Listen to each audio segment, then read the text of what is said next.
Mnangagwa firing VP Chwenga with immediate effect. Sanapira mashoko anobudanjirwa panapa ari kuonekwa kunzi aiwa panguva ino mutungamiri wenyika yezimbabwe aiwa achidzoka in office. Panapa pobuda mahunga mastreets kutsvaga mashoko ekuti aiwa jenerali panguva ino aiwa vakuda kutandaniswa manje. Sanapira mashoko anobudanjirwa panapa ndopanoti pasubscribe like on the bell icon. Ndimazim anobudanjirwa chiti Emmerson Mnangagwa is planned to fire his deputy concerning Chwenga, sources claim. Impeccable sources spoke to Zim ICE. Mnangagwa's plan to remove Chwenga is good because it will be his end.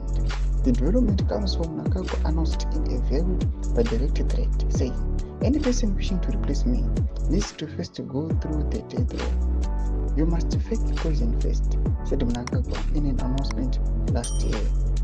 Mnangagwa's decision comes at a time when he frantically attempted to introduce a fictitious 2017 arbitrating Rwanda-style poison claimed through a fake inventor who is armed robber charged Maxwell Chikumbutso on Tuesday afternoon. This was just after Mnangagwa appeared to have military support away a Heroes Acre function. The Maxwell Chikumbutso poison patent project is since failed to convince the army the way the military was moved to side with Mnangagwa in the coup in 2017. This is a developing story.